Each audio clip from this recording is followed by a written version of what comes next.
Assalamualaikum warahmatullahi wabarakatuh, para sedulur batinnya.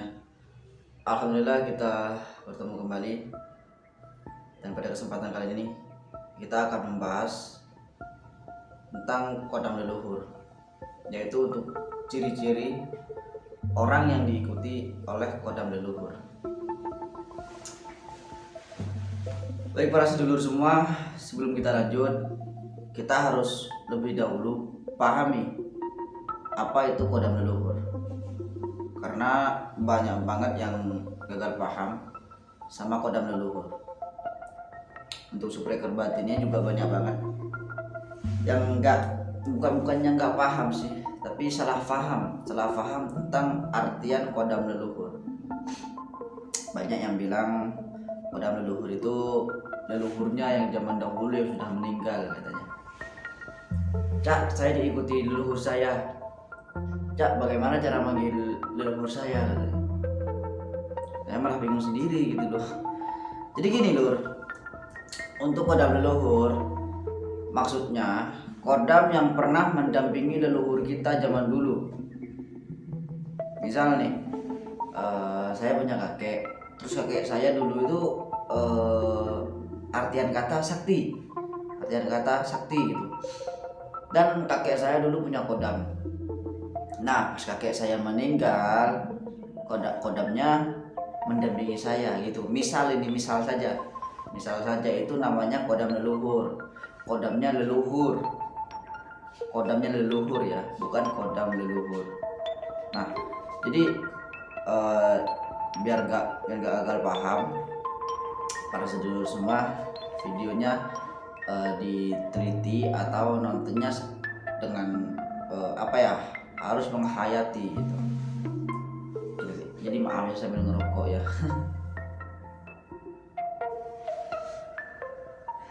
Ini gini lur, tujuan dari kodam leluhur mendampingi anak cucu dari tuannya yang dulu. Yang pertama, untuk menjaga keturunan tuan yang pertama. Nah, jadi kodam ini tujuannya yang pertama mendampingi anak cucu tuannya, yaitu untuk melindungi keturunan dari tuannya dulu. Terus untuk yang kedua, ingin menyambung tali ingin menyambung ikatan gitu. Karena kan untuk kodam yang turun temurun itu ada talinya loh. Maksudnya ada talinya waktu dulu sama tuan yang pertama atau sama leluhur gitu. Itu ada ikatan sehingga pas leluhur ini meninggal, si kodam nggak bisa pergi kemana-mana. Artinya si kodam ini harus mencari anak cucunya untuk didampingi.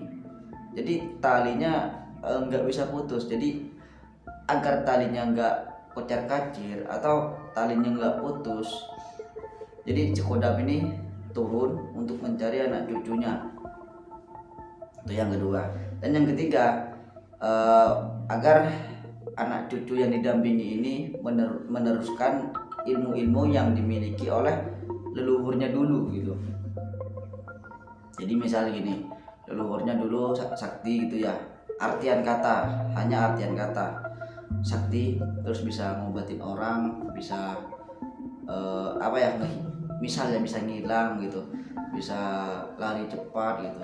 Ya itu karena si kodamnya gitu. Nah, terus pas si leluhur ini meninggal, nah si kodamnya berusaha mencari anak cucunya untuk menguasai ilmu-ilmu yang dimiliki oleh leluhurnya dulu gitu. Jadi itu yang ketiga. Dan untuk yang keempat, si kodam ini biar diakui karena gini, si kodam ini kan tuannya udah meninggal. Yang pertama leluhur udah meninggal. Nah, si kodam ini harus mencari keturunannya biar apa ya, biar diakui gitu. Karena dulu kan tuan yang pertama sakti gitu, pasti orang-orang tahu kalau leluhur kita. Kalau tuannya dia yang pertama itu punya kodam. Nah, jadi pas tuan yang pertama itu meninggal, si kodam ini turun untuk cari anak cucunya biar diakui gitu. Nah, jadi untuk ciri-ciri orang yang akan didampingi oleh kodam leluhur nanti kita bahas lain. Nah, untuk yang kali ini kita akan bahas ciri-ciri orang yang didampingi oleh kodam leluhur ya. Karena untuk kodam leluhur juga nggak sembarangan milih anak cucunya gitu. Ada ciri-cirinya juga gitu ya. Oke. Untuk ciri-ciri yang pertama, ciri-ciri orang yang didampingi oleh kodam leluhur yang pertama, pola pikirnya lebih tua. Jadi misal gini, anak masih umur 6 tahun atau 5 tahun itu kan masih SD itu kan ya. Nah, kadang-kadang pola pikirnya itu berbeda dengan yang lain, tapi nggak setiap hari gitu, hanya kadang-kadang saja gitu. Terus kadang-kadang ngomong sama orang tua tuh kan ya, ngomong sama orang tua nggak seperti anak-anak pada rata-rata umurnya gitu loh, omongannya seperti orang tua gitu. Tapi nggak seterusnya gitu, cuman kadang-kadang misal hari ini lagi berbicara atau lagi dialog sama orang tuanya atau lagi sama pamannya gitu, lagi anak-anak bercanda, terus tiba-tiba si anak kecil ini ngomongnya bukan ngelantur sih, cuman kayak ngasih nasihat gitu, omongannya udah kayak orang tua aja gitu. Itu yang pertama. Terus untuk yang kedua, ciri-ciri orang yang didampingi oleh kodam leluhur ini batinnya lebih peka. Ya meskipun anak di sekitar umur 3, 4, 5 tahun itu memang bisa melihat makhluk gaib, tapi kalau bukan bakat atau kalau tidak diikuti kodam leluhur, maka semakin tua umurnya ya mata batinnya semakin tertutup karena selalu berbuat dosa seperti itu. Tapi kalau anak-anak yang diikuti oleh kodam leluhurnya tetap bisa melihat makhluk gaib gitu, yang terkadang yang lain nggak bisa melihat. Terus si anak-anak yang diikuti oleh kodam leluhurnya ini melihat seperti kayak ada macan gitu ya. Terkadang yang dilihat itu kodam yang ngikutin dia gitu. Terkadang lihat makhluk gaib lewat, kayak melihat ada kuntilanak, ada pocong gitu ya. Yang lainnya nggak ngelihat gitu, cuma dia aja gitu. Itu ciri-cirinya. Terus ciri-ciri berikutnya, ciri-ciri orang yang diikuti oleh kodam leluhur suka dengan cerita-cerita lawas atau cerita-cerita zaman dahulu atau cerita-cerita sejarah gitu. Jadi kalau untuk zaman sekarang anak-anak biasanya itu kan nonton video-video yang ngetren gitu. Tapi kalau untuk anak-anak yang udah didampingi oleh kodam leluhur itu biasanya suka dengan cerita-cerita sejarah, film-film sejarah gitu. Jadi seperti itu. Dan selanjutnya ciri-ciri ciri-ciri orang yang didampingi oleh kodam leluhur itu suka berbicara tentang zaman dahulu atau mampu menembus masa lalu.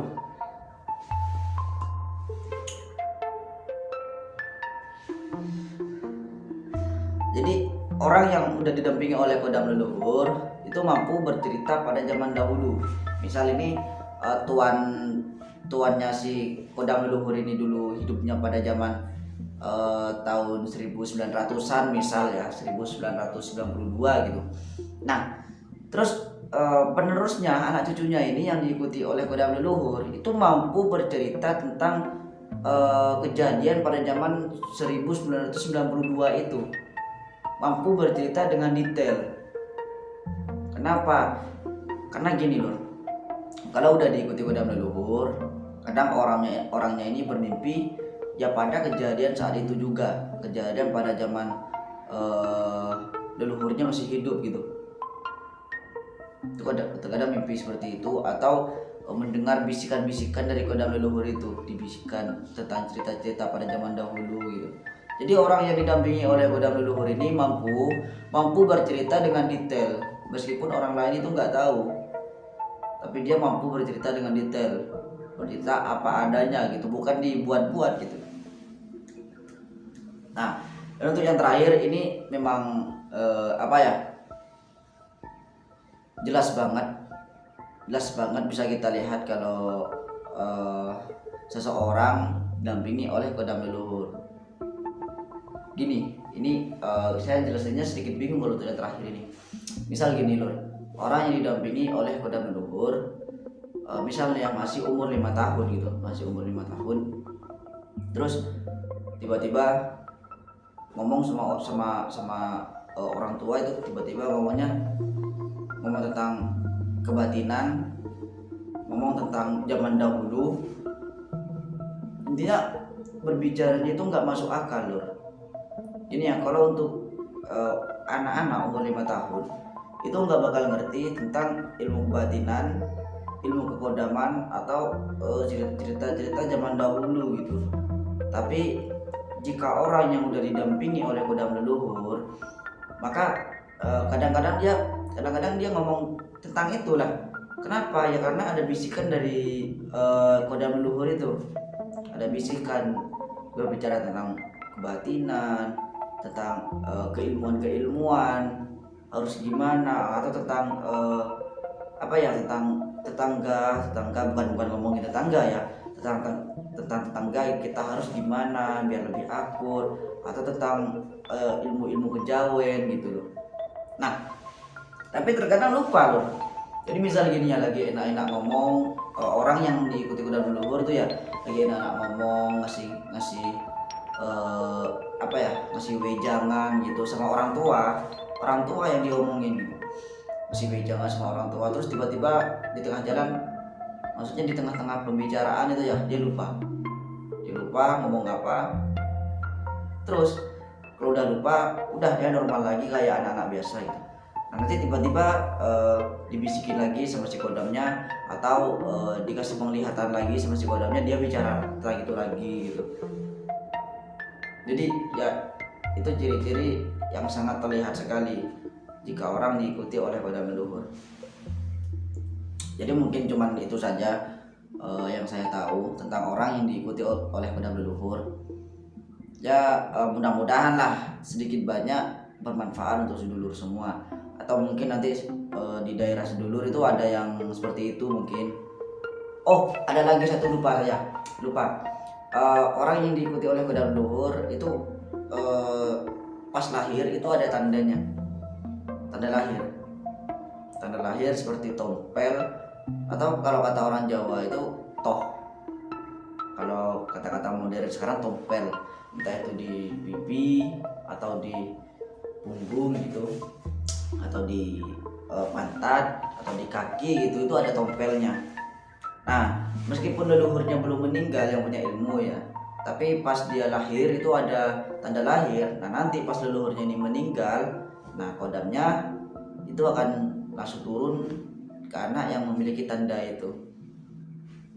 Jadi ya itu aja lah, cuma satu yang ketinggalan barusan. Oke, mudah-mudahan bermanfaat lah untuk kita semua. Jadi terima kasih yang udah nonton dari tadi ya, karena ini kan kita berbagi ilmu juga ya. Oke, jangan lupa ada like, yang belum subscribe lah, mantap. Oke, kita akhiri saja. Wassalamualaikum warahmatullahi wabarakatuh. Salam rahayu.